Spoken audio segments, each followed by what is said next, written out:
Hello everybody and welcome back to another Thoughts and Opinions video, where I talk about anything given politics or gaming or anything in between, and I just simply give my thoughts and opinions, where it is completely unscripted. And with that being said, get ready to hear a bunch of uhs because I do not know how to put a coherent sentence together properly, so I rely on a lot of uhs in my sentences. But if you can get over that, we can go ahead and talk about one of the greatest games I think that has ever been released in recent decades, mainly being this game featuring this guy. Now, I do want to get a couple things out of the way. I am still a little bit sick. If you saw my community post, you saw that I posted that I was not feeling really well, that I was trying to get better. I am still trying to get better. This is something that's not letting me go. So my voice is going to sound a little raspy because I have been coughing and hacking a lot. But I am so excited to talk about Halo Infinite that I'm wanting to push through this, and I'm willing to deal with the pain of talking because I think it is worth it for Halo Infinite. And I will get better soon eventually. I know I will, but I really want to talk about Halo Infinite because I think, guys, it is honestly the best Halo that has been released to date. And I just really want to talk about it. And I'm going to keep saying that because I really do. I think it really is the best. But, this is just my opinions. It's my thoughts, my opinions, of course, because that's the name of the video. The video series. And again, this is not scripted, so you're going to see a lot of this reoccurring things where I mention things a lot, I stumble a lot, or I keep going over things a lot. And there's those ums again. And I'm not going to be looking at the camera a lot. I'm going to be looking around or trying to make sure that I'm staying centered. I'm trying not to get in front of the Halo Infinite logo because I don't want to tarnish it with my ugly mug like this. So I'm going to try to stay over here. I hope the quality of the audio doesn't change very much. If it does, I apologize.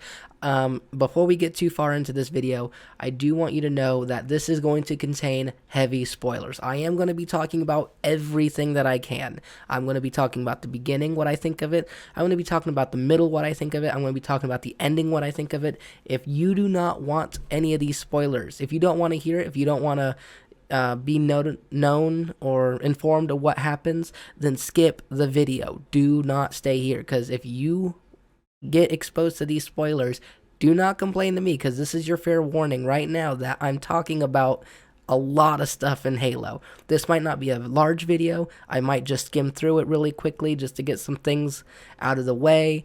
It might be a very long video where I just keep going and going and going. I don't know, because this is unscripted and I don't know. This is how things work with Thoughts and Opinions videos. I try not to be scripted. But just bear in mind now, there's going to be spoilers, so leave now. If you want to watch this video, but you want to not have spoilers, go play the game. It is honestly a lot of fun. It is not that hard on easy mode. Just play it through easy just to get the story experience out. Make sure you watch through the credits to get that last cutscene, because they always put that last cutscene in there. Just go and play it and then come back. We will even be waiting here with drinks, so don't worry. We'll wait for you, and we will be having a great time when you get here. Don't worry. With that out of the way, like I said, this is going to be a really, it will seem terrible. It will seem like a terrible video, trust me, guys, because when it's not scripted, I do mumble or ramble a lot. So get used to that, and especially get used to it today with my raspy, ugly voice, because, well, my voice is ugly anyways. I don't know how it's different from any other day, but you know what I mean. Just get used to this. Get used to a lot of head movements and stuff like that, because my ugly mug is going to be right there, center of the screen, for the entire duration of this video, and I'm not going to be looking directly at the camera, like said, the whole time.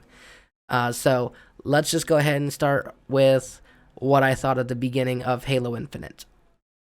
I think it was honestly really good. Like, I was confused at the beginning. I was like, oh god, what the heck is going on? And this is for people, again, who have played the game, who have beaten it. This is for you to follow along, because I'm pretty sure you can understand kind of like where I'm at when I talk about these things. Like the beginning with the Infinity and Master Chief and Atriox. I think that was a lot of, what the heck kind of moments. Just like, oh my god, Master Chief's getting wrecked. and he's getting tossed about like a toy. And I was like, oh my god, we have to kill Atriox now. We have to get revenge. This is just ridiculous that Master Chief would get pushed around so bad. I like that. I liked seeing Chief lose. As weird as that is to say, I liked seeing him lose because remember, Chief is in Halo 4 and kind of in Halo 5. He was on kind of a goal to prove that he's not just a machine that can kill. He was proving that I'm human. Even in Halo 4, Cortana says, at the end of this, promise me you'll find out which one of us is the machine. And then at the end, Master Chief tells Lasky, he says, she said that to me once about being a machine. He was, I'm human. I'm not a machine.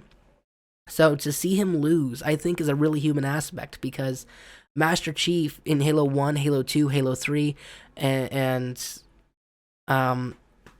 Halo 4 technically won almost single-handedly the whole way. Yeah, in Halo 4 he loses Cortana, and yeah, he kind of in a way loses, but he when he loses when he lets the asteroid, that research station get turned into data or whatever it was, composed, that's it.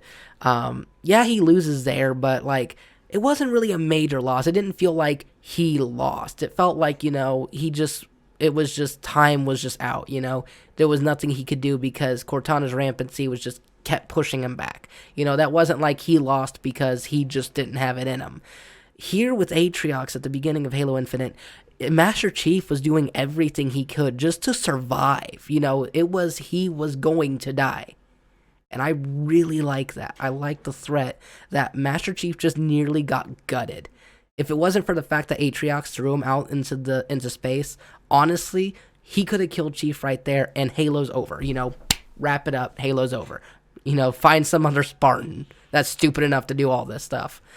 I like that. I really like the human element of that, where Master Chief's not invincible, that he can be tossed around. He could be picked up, slammed down, wiggled around like a little doll, held like, like a little monkey and just played with like a doll. I like that because it shows he's not invincible. And I think that's a lot of games have those protagonists or the main heroes that are invincible, and no matter what, they're always going to be the best. And while yeah, Master Chief is that, we need to see him lose a little bit. I like that. I really enjoyed that. I think the introduction of Pilot, I know he has a name, and we'll get to that at the end, where I still don't even know his name, but I'm just going to refer to him as Pilot because I think that's a really good name for him. I think the introduction of Pilot was amazing. Watching it in 4K, 60 FPS, 4K, even though I'm one of those people that is kind of loud and proud about I can't see the difference between 30 FPS and 60 FPS. But watching it in 4K, solid 4K and 60 FPS, it was so good. It was such a beautiful animation. It was so well done. Super effective at just making me, feel bad for him. In 6 months locked in that Pelican, guys. 6 months, trapped, isolated in such a small confinement. Take your room, like the room that you sleep in or whatnot, and imagine being stuck in there for 6 months. You have plenty of food, plenty of water, plenty of room to survive comfortably, I guess. But 6 months alone in space, not able to do anything, that is terrifying. And so to see the transition from him as a young man, or not young man because it's only 6 months, but to see the transformation from the start where the Infinity was destroyed to 6 months later when he's just dead floating in space in the Pelican, really got me, especially with that stupid little amulet thing that he had, the hologram, the holotape, whatever it is. That really got me. I was like, oh, please let him get home to his family. Please let him get home. I really want him to survive this whole endeavor. I don't care what happens to Chief. I don't care what happens to Atriox. Just let him get home. They did a really great job of making him such a a likable and human character, because even though he wants to go home so badly that we see constantly in the game, he wants to go home, he's still sticking by the chief because mainly he knows he doesn't have a choice. If Chief says to do something, he's not really got any way to stop him. I mean, Master Chief has blown up Covenant carriers, super cruisers. He's blown up how many rings at this point? He blew up the Ark. You know, he's done so much. What's this one Marine guy gonna do? Nothing. Really nothing. So him still sticking by Chief's side, even though the odds are against him, even though he really doesn't want to be, I really like that. I think it's a good voice of reason saying, you know, what are you doing, Chief? We need to go home. We lost. Why do you fight so much when you know you lose or when you're going to lose? Or if you've already lost, you know, why do you keep fighting?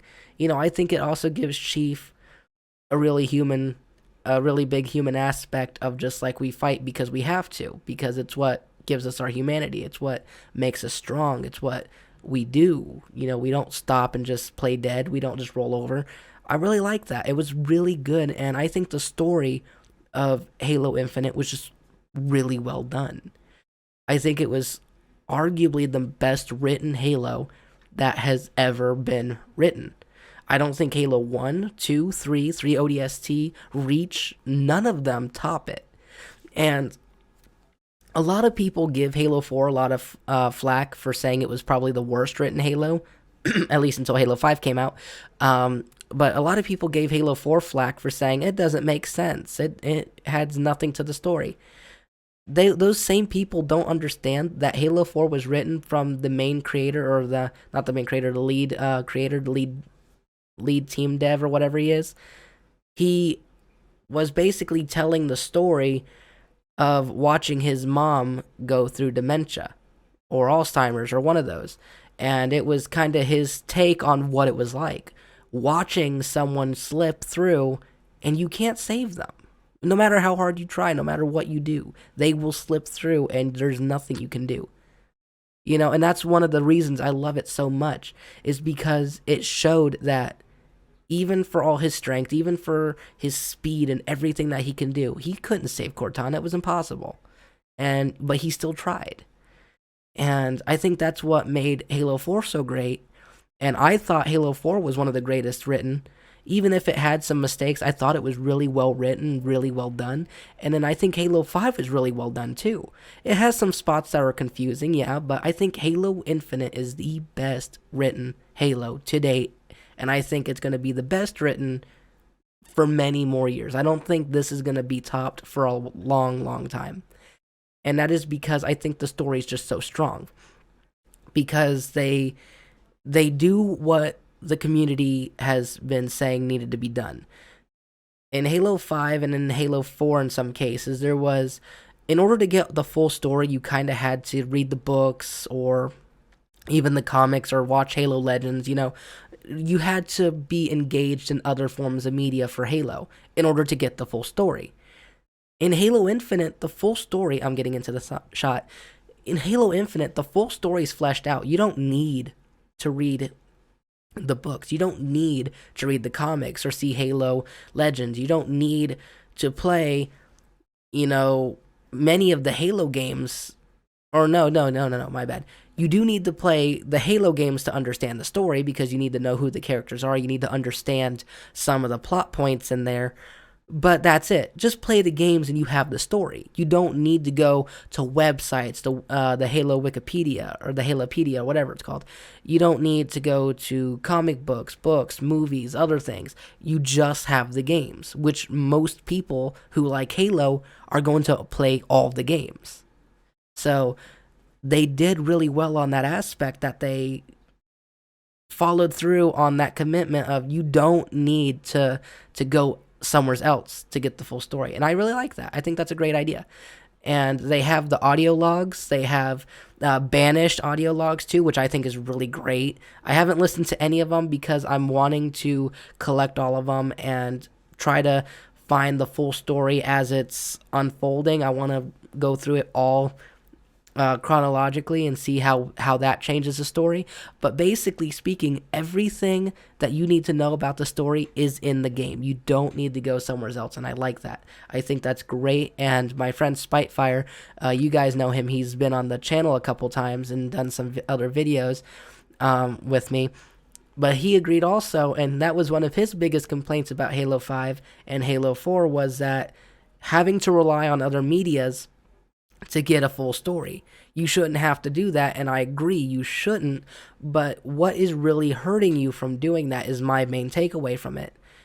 You know, I have no problems reading the comic books. I have no problems reading the books or watching Halo Legends or watching Halo Forward Unto Dawn. I don't have a problem watching any of that or doing any of that and engaging with it to get the full story. If I want to know, I'll do whatever it takes to know it. But I can see his argument where you shouldn't be forced to do that, and I agree. I do agree that it is bad practice, and I'm glad that 343 Industries has corrected the wrong that they did in Halo 5 and somewhat in Halo 4. I don't think Halo 4 was nearly as bad. I think Halo 5 is where they went really wrong with it, and where they were really heavy, like you need to have all this other stuff in order to get the full story. I think that was bad practice, and they should refrain from it, but I don't think it's terrible. I don't think it's as awful as people think, because a lot of Halo fans are engaged in those other medias anyways, so it's not like a lot of people are missing the story. And you'll notice also, I think it's, 16, 17 minutes in, you'll notice that we only have the picture behind me. I'm not doing gameplay because I didn't want to take the time to try to record it and do the chroma key and stuff like that. I didn't want to deal with that. I think just a simple picture is good enough. So if you were wondering if I was going to do any gameplay, no. If you want gameplay, though, I will upload gameplay and just mess around in it and do stuff. But that's if you guys want it. Right now, we're just sticking with Halo Infinite and the Master Chief.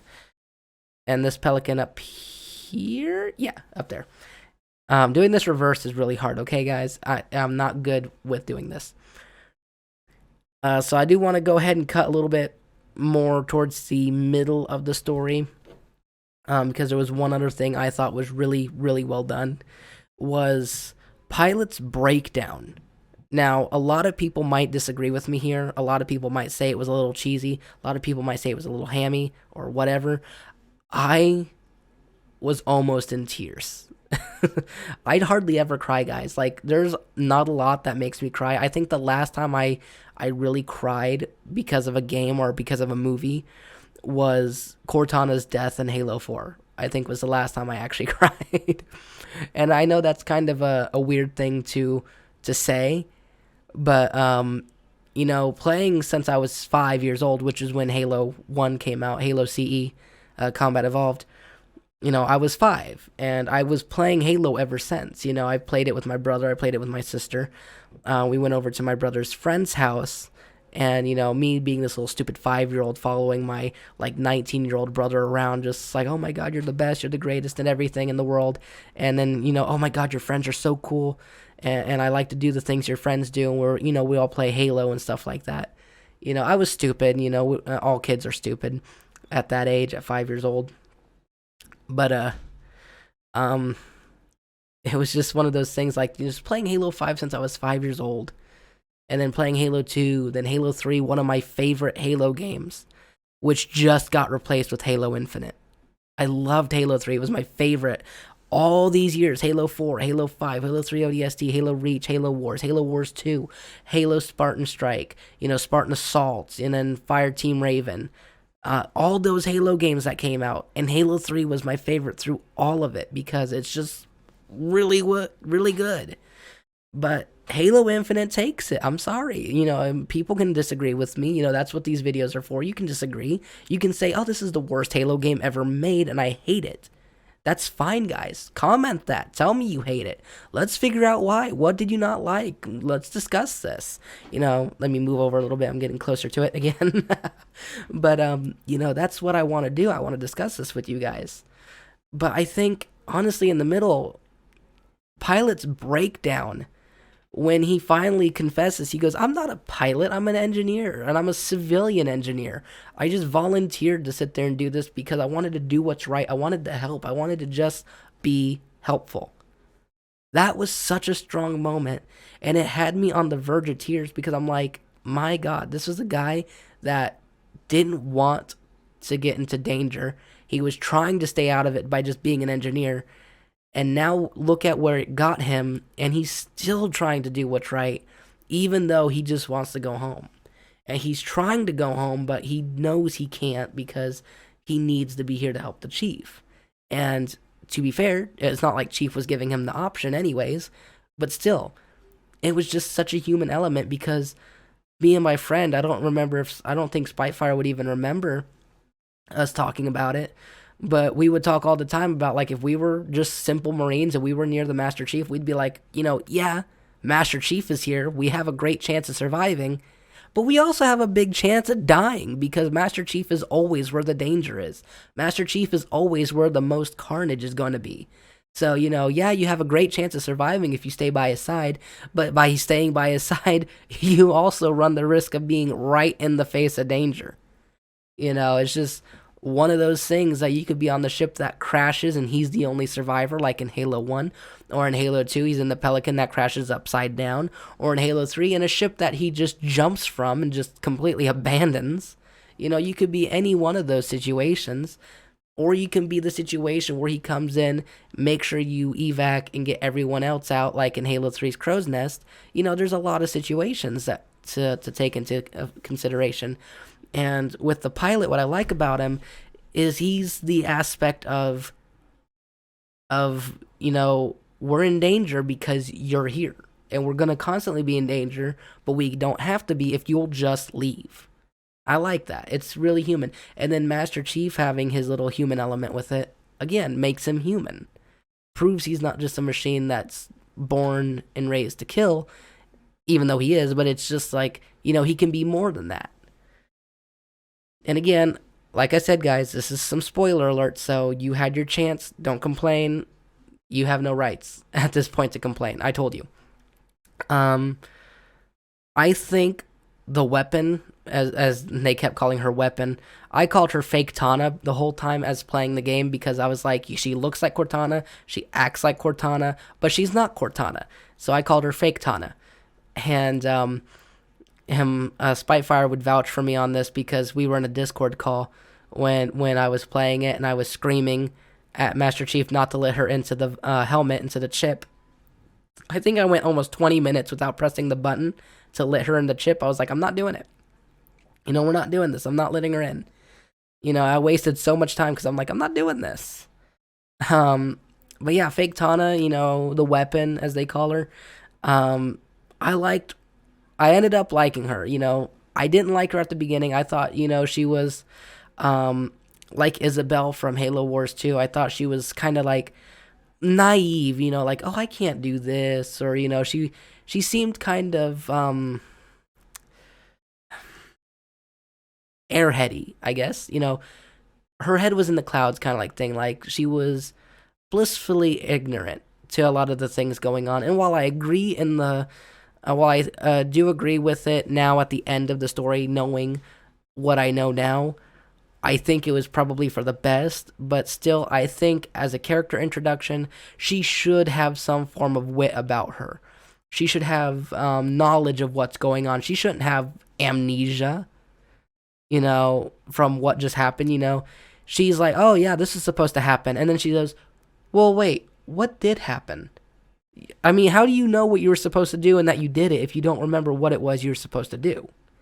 I think there's a couple writing errors in there. Not necessarily errors. They made sense in the long run. But I think just from an introduction point, I think it was not as strong as it could have been. I mean, granted, I still rate this game 10 out of 10. I still rate it 20 out of 20, 80 out of 80, 100 out of 100. Whatever. It's a perfect score for me no matter what. But there's still some problems. I'm like, could have been a little bit better. But you know what? What we got, I like. I liked it in the long run now that I'm fully aware of what we got.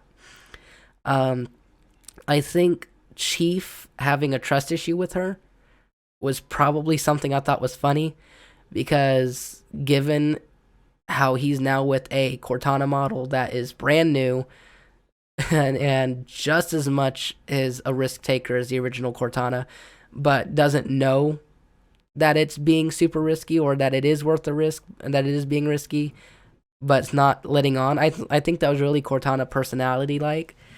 Um, but I think like that part where he just like he did the red flag on it, saying I'm gonna delete you, or he didn't say it, but the scene where he's going to delete her should anything go wrong. I like that because it shows he's learning. He's not leaving anything to chance. The second something goes south, he's doing what he needs to do to make sure it just cuts. And it shows he's getting smarter about it. He wouldn't have done that to Cortana no matter what. And things would have gone horribly wrong. But after what happened with Cortana in Halo 4 and Halo 5, he's learned I can't take risks anymore. And I need to sit there and do what it takes to just end all of it. And he even admits that, saying, I could have done more and I didn't. And again, it's more of a human aspect to it, but it's also a learning curve to it, showing that, yeah, I could have, I didn't do it, but I learned from that mistake, and now I'm going to. And then the end, where she finally figures out she's Cortana, go figure, the Cortana model AI is Cortana. Go freaking figure. Just a copy is all it is, nonetheless, but still, she's still Cortana. It's a Cortana model. It's no different. This one's just as if, like Master Chief said, as if we've never met. It's basically just starting from before Halo 1 again. Before Master Chief met her whenever he did, because they already knew each other back in Halo 1. Not too terribly well, but he knew her well enough. And then that's where their whole bonding started. But to be fair, though, it's not like it's such a hard reset, I guess. So I liked the distrust. I think it was a really good thing. I didn't like it at first. I was like, oh, goodness, we're going to have this drama. But then when it actually came through to fruition where he actually had to use it, I was like, okay, great. He actually had the guts to do it. He learned. He saw something was wrong and he actually was going to take action. And then I liked it. I didn't like it at first. I thought, Chief, it's not, she just said I feel like I'm being watched or I feel like something's weird. And now you're jumping to conclusions. Like, Chief, you're better than that. And then when it actually came out, just like, oh yeah, no, something was happening. I like that. I think that was, I had to pause there because I was like trying to think about like, how did I really feel? I was like, I think it was really good. I think it was really well done. On that part, I actually liked seeing how that worked.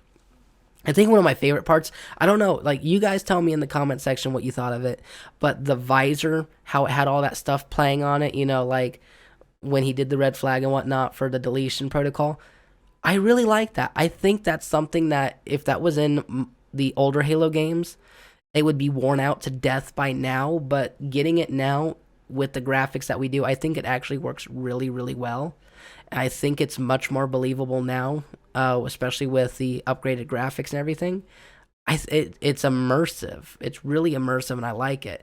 I think it adds a little bit more, like a quality of life, essentially. You don't have to have it. You don't have to get like nitty gritty with it, but it's so well done, and it helps to build the story and the immersion of it. I really like it.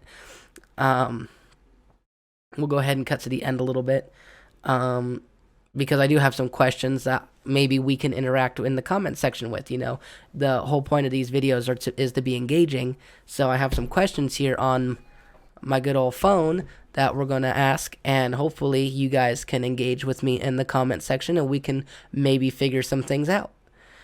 But I will say the ending was definitely seemed rushed, but not in a bad way. I think they knew to cut the losses while they did, or they knew to cut the losses while they could and took it. They didn't try to do any last twists. They didn't try to to really push something through. They ended it on a strong note, and I think they knew they had to continue.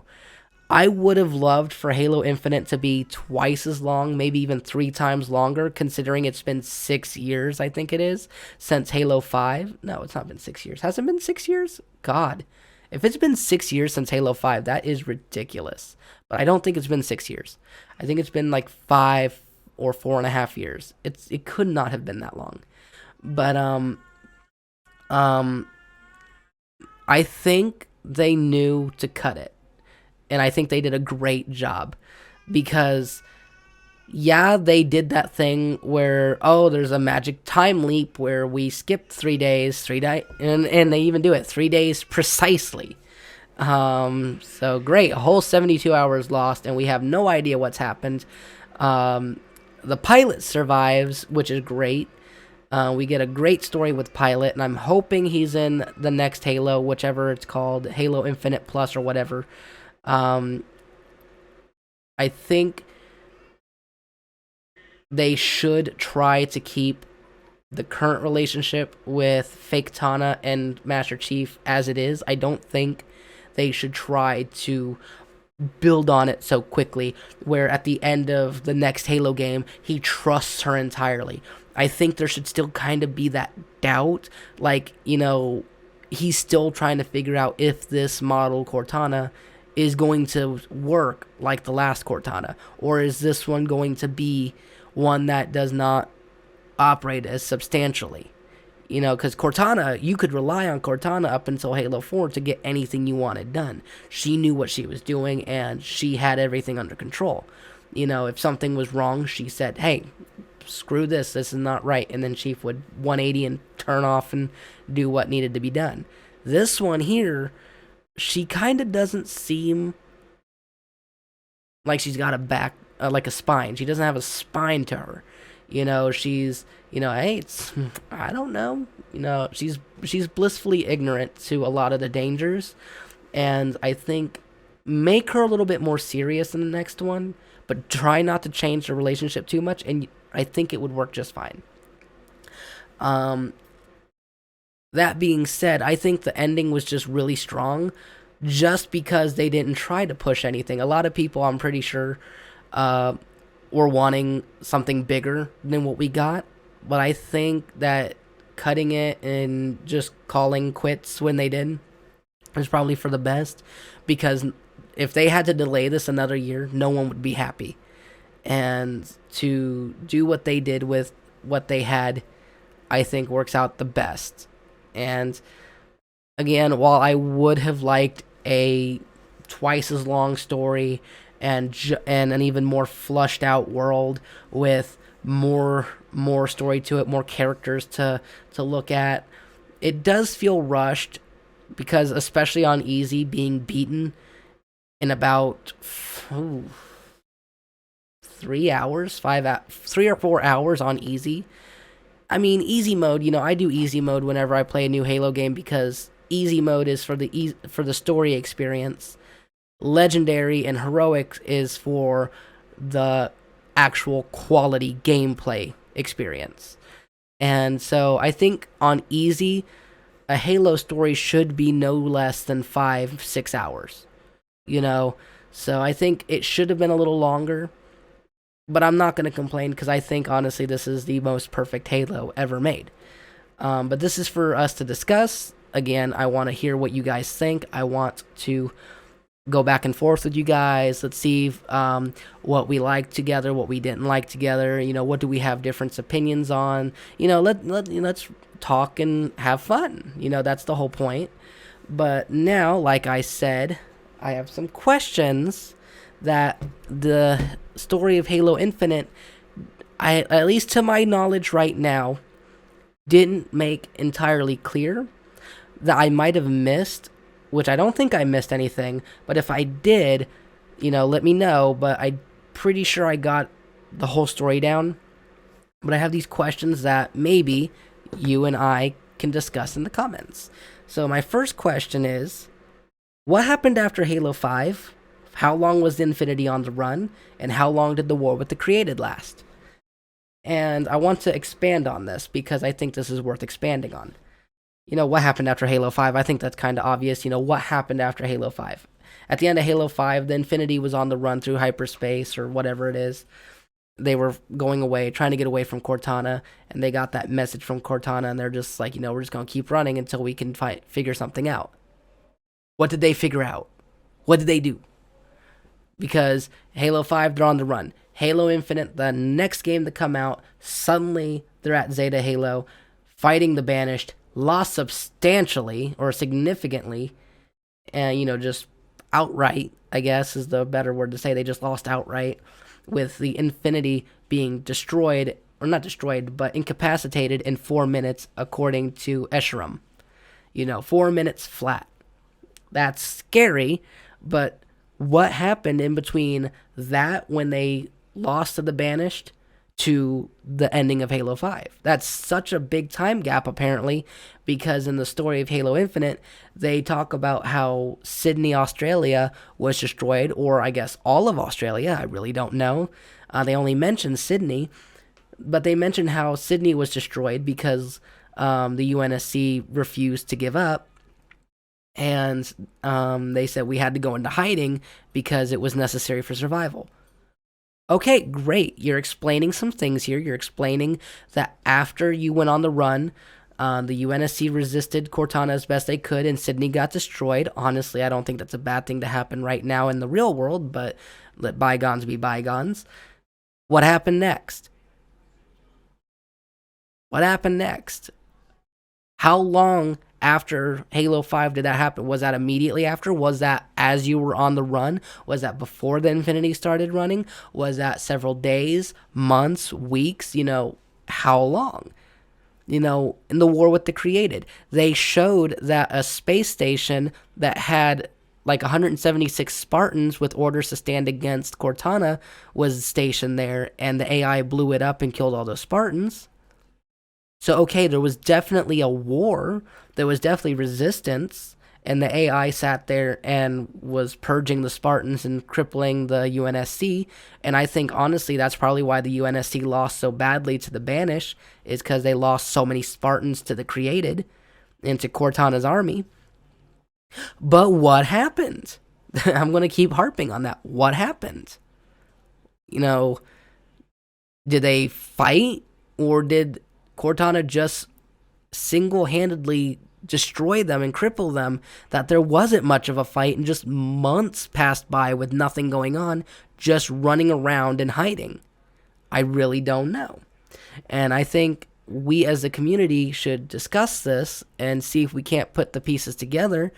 Or if I missed something, just correct me in the comment section. Just say, hey, look, if you just listen to this, or, this audio log, or if you just listen to this part of the story, it tells you what happened. Because I might have missed something. It's very well possible, because in that short time that I played, the story just on easy mode, maybe I missed something. The second question I had after beating it was, how did the fight with the Banished start? What happened to Anders and her distress signal? I think this is one that really confused me, because I was really hoping and holding out that Infinity would go to Zeta Halo and find Anders' signal, and then they would find out about Spirit of Fire and be like, oh my god, the ship that's been missing for like 30 years. Oh my god, yeah, let's absolutely go back and help them at the Ark, because we've left the Ark because of the Banished. So let's go back and help them. Because if they're winning against the Banished, certainly we can too. Nope, that didn't happen. We have nothing from Anders. We don't even know if Anders is alive. We don't even know if the Spirit of Fire is alive with any of the with Captain Cutter or any of them. We have no idea. As far as anyone knows at this moment, they could all be dead. And even according to oh god, what was his name? Escharum sat there and said he killed everybody. Atriox said they killed everybody. And Chimonius, or whoever that guy was, he said they killed everybody. They several times in the game, they say, we killed everyone. Was Anders part of everyone? Was she not? That's what I have questions about. What happened to Anders and her signal? I was really hoping that she was going to be part of the story because I actually like Anders. I think she's a really good character. And we got none of that. So maybe you guys understand. Maybe you guys know. Let's find out together in the comment section. Let me go ahead and get my... I think I have one more question. Oh, I have 3 more questions. Ha! How did Atriox die? What killed him? And why wasn't he the main antagonist of the game? This one is actually kind of self-explanatory. I don't really think I need to expand on this one. How did Atriox die? At the start of the game, I was really looking forward to beating the crap out of him and killing him, and him being the main boss. Now, suddenly, it's revealed that he was a recruit? What? I mean, correct me if I'm wrong, but didn't Halo Wars 2 establish that Atriox was the founder of the Banished? I mean, I really thought it was. So for him to be the best recruit of Escherom's recruiting skills, I guess, we're saying that he's not the founder of the Banished now suddenly? You know, it's a weird thing to renege on, but, you know, I don't know. Maybe I just didn't understand what they were going through in Halo Wars 2. Maybe I missed something. It's been a long time since I played it. Well, not played it, but I played the story. It's been a long time since I played the story. So I'll probably need to go back and listen to it again. But it's just weird that Escherom is the focus and not Atriox. Atriox was already a really cool character. He was already established as a Spartan killer himself. So why was he... And he single-handedly beat Chief. Chief even admitted that he beat him systematically, scientifically, psychologically, brutally, you know, just outright owned Master Chief. So why was he not the main bad guy?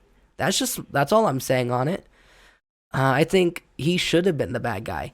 Now, it could have been just the voice actor quit or something like that. I don't know. I don't follow that kind of stuff on 343, so maybe someone else knows, but I don't. But I was really looking forward to fighting Atriox and teaching him a lesson for messing with the Chief. I was really looking forward to it. I mean, the fights that we got weren't bad, but I was really, really wanting to fight Atriox. I was really looking forward to that. I wanted more story. And it's not that I'm disappointed that we didn't get Atriox. I'm disappointed we didn't get the story.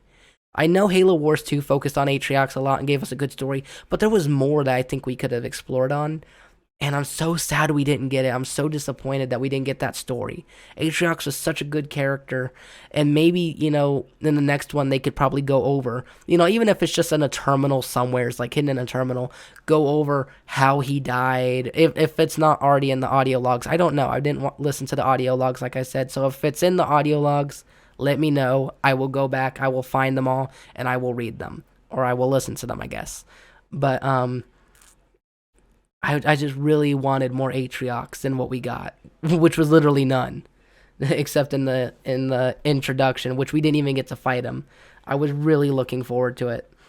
My second to last question is, who are the Endless? What are they, and are they evil by nature, or are they just wanting freedom from an unjust prison? Now, I didn't discuss this part yet, but we can go ahead and discuss it because it's right near the end of the game. It kind of took place from near the start to the end. There are these people apparently called the Endless that they said in the last area that was a court, a jury, and a prison kind of deal. So basically, you come here, you get your sentence, you go, and they immediately banish you to whatever realm of oblivion. You know, whatever, something. Are the Endless evil, is my main question, I guess. Like, what are they? You know, was that lady an Endless? The lady that we were fighting? If she was one of the Endless, are they precursors? Are they not precursors? If they are precursors, wouldn't they call themselves that?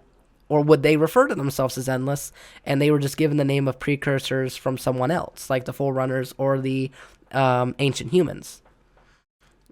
I don't know, honestly, because, you know, this is the first time I'm hearing of the word Endless in terms of Halo. And if they are evil, what's their goal? You know, all we really know in this case is they're wanting out of this prison and they're wanting to come back. But if they're not evil, is that just their goal? They just don't want to be in prison from something they figured was unjust. Like, hey, we had a perfectly good reason for doing something. You locked us up. We don't believe we should be locked up. Just let us out so we can go do our normal lives. Is that what the Endless are? Is that what they're wanting? Or are they wanting world domination? How many more times can something want world domination in Halo? That's kind of a good question there. How many more times can Chief save the world from something wanting world domination? It was the Covenant, then it was the Covenant again, the Covenant a third time, then it was a Forerunner, then it was freaking the freaking AI, and now it's the Banished. I'm starting to get the feeling there's too many things wanting to take over the galaxy. But I'm interested in what the Endless are. I just wish there was more expansion on it. And I think that's why the ending was rushed a little bit, because I think they intended to do more. They wanted to do more, but they saw that they were running out of time. They probably cut it and gave us the ending that we got, and just, I guess, something will happen in the next one that'll tie into what happened here in Halo Infinite, and we'll get more story on it. I mean, I can see that happening. I wouldn't blame them if that's what they did. I really wish there was more, but if this is the reason they cut it is because they just couldn't squeeze that all in, then I'm fine with it. I just really kind of am interested. I want to know if they're precursors or if they're not precursors, really. Because if they're precursors, I'd like to know why they don't call themselves that. Me and my friend Spyfire were actually discussing whether or not would the precursors even call themselves that, or would they call themselves Endless, like Eternals. That it's something really interesting to think about. And man, we are at 47 minutes, give or take. So that is a lot of talking for someone with a sore throat. Oh my gosh. My last question that I have, and maybe you guys can speculate with me on this one. We can go back and forth, maybe even come up with a really cool story on it if we can. How will the UNSC fight the Banished after the Infinity was destroyed and the Banished decimated their forces? I mean, we already know from Halo Wars 2 that the Banished basically destroyed the UNSC on the Ark and took control until, the Spirit of Fire came by and said, nope. We already know that the Banished destroyed the Infinity in 4 minutes flat. So, with all that, how is the UNSC going to fight? Because they've already lost so many Spartans because of Cortana's rampage and her rampancy, killing so many of them, and all the AI going and joining her cause. If they lost so many Spartans and so many people capable of fighting because of that, how are they going to fight the Banished now, especially taking back Zeta Halo? That's a good question, I think. Where can they go? Master Chief, again, is just one person, and, I like the aspect that the aspect that he loses. I don't want him to win every single time. I want him to get his butt handed to him, and I want him to get thrown around a little bit. Not die, of course, but I want him to essentially get bloodied up a little bit, but come out swinging and win. In the end, in the grand scheme of things. But he's not going to be able to do this by himself, because the Banished are a lot stronger than the Covenant. They're smarter than the Covenant, too. So how will the UNSC be able to help him in the next game, I wonder? I wonder what they're going to do, what the plan's going to be with the brains of the Banished gone. Escharum, Atriox, the two most brutal people on there. And the other guy, I can't remember his name because he was kind of a throwaway character. He had like 3 or 4 lines of dialogue. He attacks us and we kill him really quickly. He was not a really great character. He was I think he was one of the throwaways just to introduce, hey, there's boss fights in this game and you're going to have to beat them. I think that was his main thing. It worked out really well. I think it was pretty fun. But, with basically the strongest of the Banished gone, how well is the UNSC going to fare now? Because they lost the brains, they lost the bronze, now they just have numbers, but numbers can still be very powerful on their own, right? So, work with me in the comment section, guys. I really need help figuring out how are they going to do this. If you were a UNSC commander, let's put it this way: if you were Lord Hood, if he was even still alive in this case, I don't even know. But if you were in charge of the UNSC or ONI or whatever, what would be your next step after this? If you got word that, hey, Master Chief won, he's starting to take back Zeta Halo, what would be your actions? How would you start fighting? What would be your first and primary objectives? What would you do?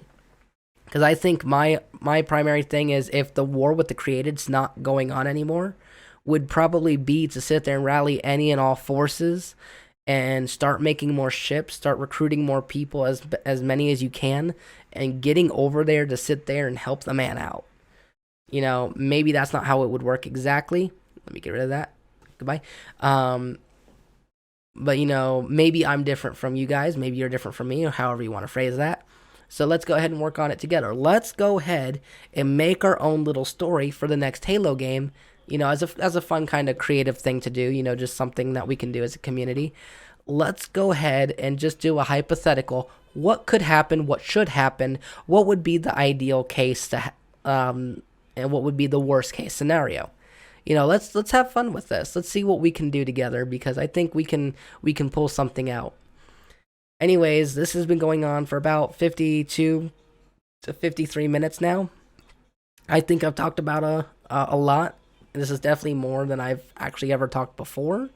I'm recording this after I posted the poll for if I should make a thoughts and opinions video discussing Halo Infinite or not. So I don't know the results of the poll, because this is immediately afterwards. So that means I'm recording this on December 11th of 2021. So maybe, I started it in December 10th, because I started it at around, no, it would be 11th, because I started it at midnight. So yeah, December 11th of 2021, I started recording this as I posted the poll for should I make this video. You guys are answering at this moment, so I don't know what the results are at the moment. If enough of you say yes, then this video will be posted. If not, well, then I guess I'll delete it. Not that you'll ever notice. Not even sure why I would even say that, because I don't know. See, this is why I don't like doing things that are unscripted, because it makes me just kind of fumble around a little bit and just kind of look dumb. Which, to be fair, it doesn't take a lot to make me look dumb. But I think this is a good place to end it. I discussed a lot of what I liked about it. I like the open world. I like the vehicles. I like the weapons. I like the Marines. I like the enemies. I like the dialogue, the flavor. I like a lot of it. There's just so much to like about Halo Infinite. Just, not just the story, not just the writing, not just the voice acting, but the world itself, the whole world. Like all this stuff that you're seeing behind me, all of it, it's just all really great. The atmosphere, the landscapes, all of it is just really, really well done. And I think they really put their hearts and soul into this. And I'm so proud to just say that this Halo game is in my collection. I feel like this is something that they are very proud of. And rightfully so, because it's just so freaking good, guys. And if you disagree, that is perfectly fine. I would love to hear your opinions on why you disagree. I would like an explanation, not just a short, I didn't like it, and it was stupid. I want your full opinion. Explain. Do what I did here and explain to me everything that you didn't like about it. Because the more we understand about our differences, the more we can find in common with each other of, well, we did like that. We did like that. Oh, we didn't like that at the same time. We really didn't like that. And we can sit there and we can get along with it. And I think that's something that would really work to make the community a little bit stronger, is we all together find out what did we like, what did we not like.